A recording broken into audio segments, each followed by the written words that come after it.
On the 1980s classic RoboCop. Explosive combat, police investigations, and devastating punchlines await you in this new first-person action game. Have I got your attention yet? Good, because here's everything you need to know in 60 seconds about RoboCop Rogue City. En quoi est-ce qu'un jeu de tir AA tiré d'un film d'action et de science-fiction sorti il y a bientôt 40 ans pourrait bien être pertinent? Ce n'est pas comme si c'était bien sérieux cette anticipation dystopique des années 80, avec son conglomérat militaro-industriel qui prend le contrôle de la police de Détroit. N'est-ce pas? RoboCop. Le film Robocop, je l'ai vu enfant, bien trop jeune sans doute, mais... c'était les années 1990. Et puis Robocop, il était trop cool avec son armure brillante et son gros pistolet. Un vrai héros des temps modernes. Et je retrouve cette expérience dans Robocop Rogue City. On y retrouve quelque chose d'un battle zone avec la sensation d'être un tank, une machine de guerre technologique qui progresse en identifiant et en éliminant ses cibles. On y retrouve aussi quelque chose de Soldier of Fortune, ce FPS connu pour ses effets de démembrement très poussés. Il n'y a pas beaucoup de stratégie à déployer dans Robocop Rogue City, pas plus d'exigence dans l'exécution, sans mauvais jeu de mots.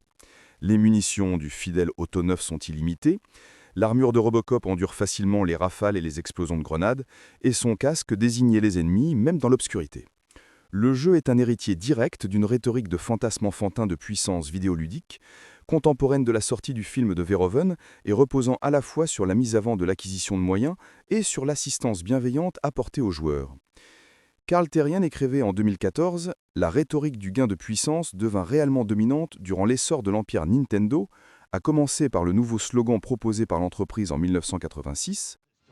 Now you're playing with power. » Seulement voilà, derrière le film de divertissement typique de l'Amérique réganienne, Verhoeven déployait tout un discours critique, notamment envers les médias et leur fétichisation de la violence.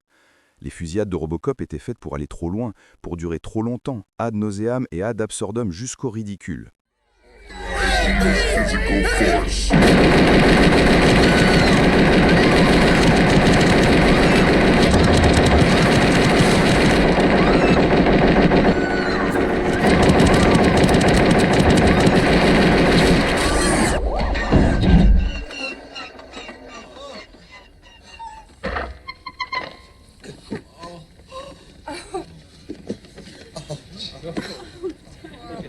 Somebody want to call a goddamn paramedic? Or, le problème de l'ironie, c'est qu'en imitant le discours qu'elle critique, elle prend le risque d'être prise au premier degré.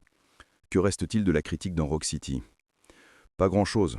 Peut-être parce que l'excès du film de 1987 paraît bien sage dans un jeu vidéo de 2025. Elle n'est pas tout à fait absente pour autant. Les punchlines assénées régulièrement par Robocop sonnent davantage comme des blagues de papa que comme des tirades héroïques. If they are criminals, then they are the ones who need saving. Et les punks trafiquants de drogue semblent avoir fait les mêmes écoles que les entrepreneurs dynamiques vantés par le rêve américain. You're selling our product at half price.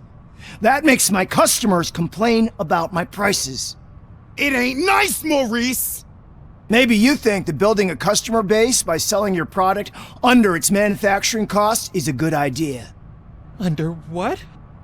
Et puis il y a les glitches, les hallucinations et des scènes de thérapie qui nous rappellent que, quelque part dans Robocop, il y a un humain nommé Alex Murphy. Que reste-t-il de lui? Murphy, comme le joueur, est prisonnier de cette armure de surpuissance. Certes, il peut affronter à lui seul une armée de punks, mais il ne peut pas ouvrir une porte sans mandat. We cannot go this way. We would need a warrant.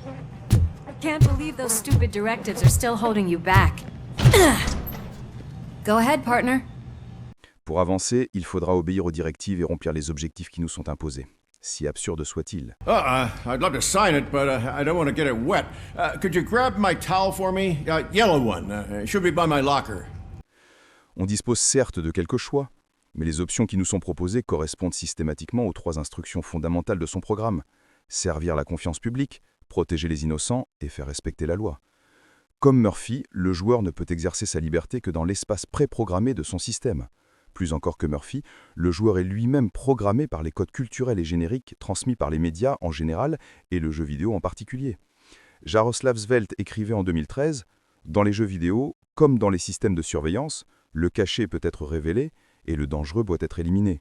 Cela devrait inquiéter les critiques culturelles bien plus que la violence et les monstres dégoûtants des jeux vidéo. » Mais quelle importance?